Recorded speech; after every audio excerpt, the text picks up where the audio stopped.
ഈ പല്ലിലും കുത്തിയത് നടന്നു. കേരളത്തിലെ വല്ല വാർത്ത അറിഞ്ഞ ഭൂരിഭാഗം പെൺകുട്ടികൾക്കും കല്യാണം വേണ്ടെന്നാ പറയുന്നത്. വേണ്ടാത്തൊരു കെട്ടണ്ട. അങ്ങനെ പറഞ്ഞാലേ നാളെ അനക്കും എനിക്ക് പെണ്ണിട്ടില്ലേ ഈ നാട്ടിൽ നിന്ന്. ഇനിയിപ്പോ ഇവിടുന്ന് കിട്ടില്ലെങ്കിൽ ഞാൻ തമിഴ്നാട്ടിൽ പോയി കിട്ടും. അല്ലെങ്കിൽ കേരളത്തിൽ കിട്ടാത്തൊക്കെ തമിഴ്നാട്ടിൽ നിന്ന് വരുത്തിക്കല്ലേ ചെയ്യാറ്. ഇങ്ങനെയൊക്കെ ആയാലും ഈ പെണ്ണ് കിട്ടില്ല തന്നെ. അല്ലെങ്കിൽ ഞാൻ എന്തൊക്കെ സമ്മർദ്ദം ചെലുത്തിയിട്ടും കാര്യമില്ല. ഞാൻ എന്റെ സങ്കല്പത്തിലുള്ള കുട്ടിയെ തന്നെ കിട്ടുള്ളൂ. സങ്കല്പം സങ്കല്പം എന്ന് പറയുമ്പോൾ ഒരു ആവറേജ് സങ്കല്പം. കുറെ നാളായി ഞാൻ അത് കേൾക്കുന്നു. ഒരു മിനിറ്റ് എവിടെ പോണ് ഒന്നിപ്പോ വേണ്ട പോയത്. എന്റെ സങ്കല്പം പറയും. എന്താ എന്റെ സങ്കല്പം? കുറെ നാളായി ഇത്.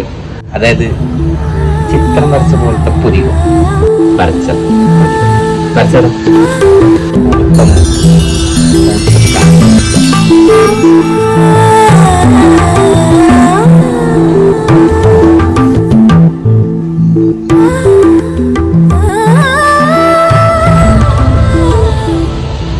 അത്രക്കെന്നുള്ളൂ.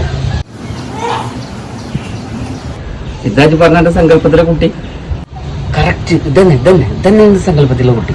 ഇതാരാ? ഐഷു. ഏത്? നമ്മളെ ഇസ്മായിൽ ടാജിയുടെ മോളാ.